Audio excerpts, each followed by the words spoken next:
ಎಲ್ರಿಗೂ ನಮಸ್ಕಾರ. Welcome back to my YouTube channel. ಯಾರೆಲ್ಲ ನನ್ನ ಚಾನಲ್ನ ಸಬ್ಸ್ಕ್ರೈಬ್ ಮಾಡ್ಕೊಂಡಿಲ್ಲ ಸಬ್ಸ್ಕ್ರೈಬ್ ಮಾಡ್ಕೊಳ್ಳಿ ಅಂತ ಹೇಳ್ತಾ ಇವತ್ತೊಂದು ಮನೆಯಲ್ಲೇ ಹೋಮ್ ಮೇಡ್ ಏರ್ ಆಯಿಲ್ ಹೇಗೆ ಮಾಡ್ಕೊಳ್ಳೋದು, ಅಂದರೆ ತಲೆ ಹೊಟ್ಟು ಮತ್ತು ಕೂದಲು ಉದುರೋದು ಮತ್ತು ಬಿಳಿ ಕೂದಲಿನ ಸಮಸ್ಯೆಗೆ ಹೇಗೆ ಮನೆಯಲ್ಲಿ ಒಂದು ಏರ್ ಆಯಿಲ್ ಮಾಡಿಟ್ಕೊಂಡು ಅದನ್ನು ನಾವು ರೆಗ್ಯುಲರಾಗಿ ಯೂಸ್ ಮಾಡೋದ್ರಿಂದ ತಲೆ ಹೊಟ್ಟಿನ ಸಮಸ್ಯೆ ಆಗಿರ್ಬೋದು, ಕೂದಲು ಉದುರೋದು ಮತ್ತು ವೈಟ್ ಏರ್ಗೆ ಒಂದು ಓಮ್ ರೆಮಿಡಿ ಅಂತ ಹೇಳ್ಬೋದು.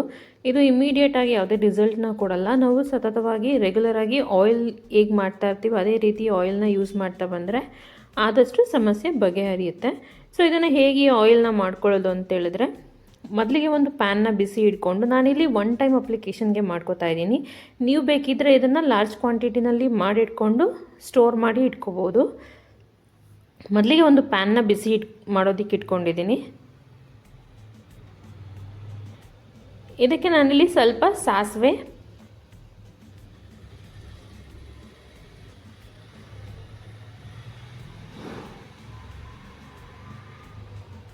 ಮತ್ತು ಕಲೌಂಜಿ ಸೀಡ್ಸ್ನ ಹಾಕ್ಕೊಳ್ತಾ ಇದ್ದೀನಿ, ಅಥವಾ ಇದನ್ನು ಕರಿ ಜೀರಿಗೆ ಅಂತ ಕೂಡ ಹೇಳ್ತಾರೆ. ಇದು ಎಲ್ಲ ಆಯುರ್ವೇದಿಕ್ ಅಂಗಡಿಗಳಲ್ಲಿ ಅಥವಾ ನಿಮಗೆ ಆನ್ಲೈನ್ ಸ್ಟೋರ್ಸಲ್ಲಿ ಕೂಡ ಸಿಗುತ್ತೆ. ಮತ್ತು ನಾನಿಲ್ಲಿ ಸ್ವಲ್ಪ ಬೆಟ್ಟದ ನಲ್ಲಿಕಾಯಿನ ತುರ್ಕೊಳ್ತಾ ಇದ್ದೀನಿ.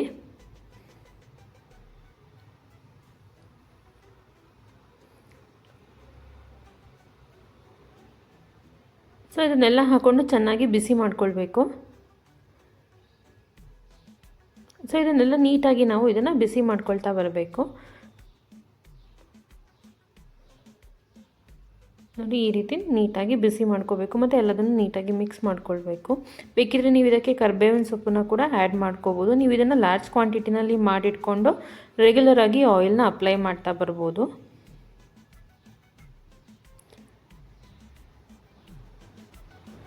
ಸೊ ಇದು ಚೆನ್ನಾಗಿ ಬಿಸಿ ಆಗಿದೆ. ಇವಾಗ ನಾನಿಲ್ಲಿ ಕೋಕೋನಟ್ ಆಯಿಲ್ನ ಯೂಸ್ ಮಾಡ್ತಾ ಇದ್ದೀನಿ. ನೀವು ಯಾವುದೇ ಕೋಕೋನಟ್ ಆಯಿಲ್ನ ಬೇಕಾದರೆ ಯೂಸ್ ಮಾಡ್ಬೋದು, ಯಾವುದೇ ಬ್ರ್ಯಾಂಡ್ ಕೋಕೋನಟ್ ಆಯಿಲ್ನ.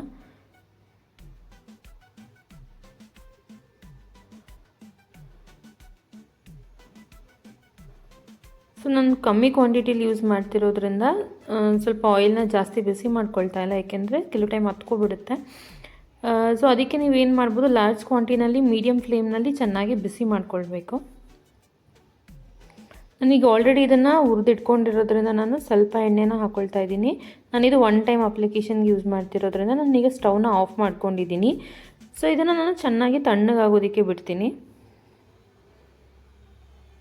ತಣ್ಣಗಾಗೋದಕ್ಕೆ ಬಿಡುವಾಗ ನಾನಿಲ್ಲಿ ಸ್ವಲ್ಪ ಹರಳೆಣ್ಣೆನ ಕೂಡ ಹಾಕ್ಕೊಳ್ತಾ ಇದ್ದೀನಿ. ಹರಳೆಣ್ಣೆ ಆಪ್ಷನಲ್, ಬಟ್ ಇದನ್ನು ಹಾಕೊಳ್ಳೋದ್ರಿಂದ ಸ್ವಲ್ಪ ಹೇರ್ ಥಿಕ್ನೆಸ್ ಆಗಿರುತ್ತೆ ಅಂತ ಹೇಳಿ.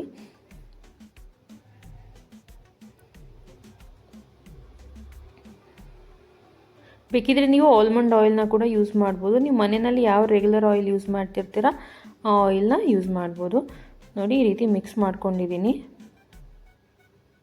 ಸೊ ಈ ರೀತಿ ಎಣ್ಣೆ ರೆಡಿ ಮಾಡಿಕೊಂಡು ನೀವು ದಿನ ಅಪ್ಲೈ ಮಾಡ್ತಾ, ನಾರ್ಮಲಾಗಿ ನೀವು ಯಾವಾಗ ಏರ್ ಆಯಿಲ್ ಹಾಕ್ತಾ ಇರ್ತೀರ ಆವಾಗ ನೀವು ಇದನ್ನು ಅಪ್ಲೈ ಮಾಡ್ಕೋಬೋದು.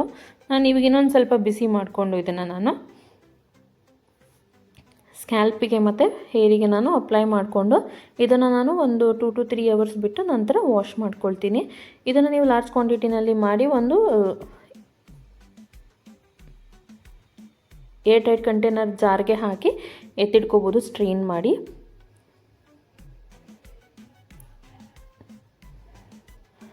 ಸೊ ಈಗ ಎಣ್ಣೆ ಚೆನ್ನಾಗಿ ಬಿಸಿ ಆಗಿದೆ.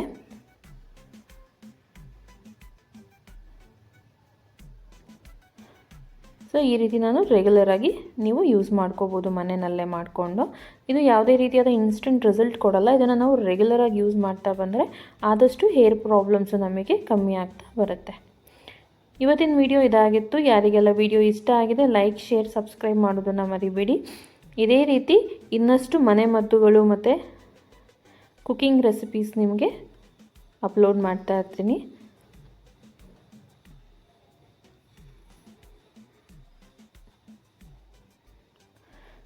ಇನ್ನೇನು ಬಿಸಿಯಾಗಿದೆ, ಇವಾಗ ಇದನ್ನು ತಣ್ಣಗಾದ್ಮೇಲೆ ಅಪ್ಲೈ ಮಾಡ್ಕೋಬೇಕು. Thank you.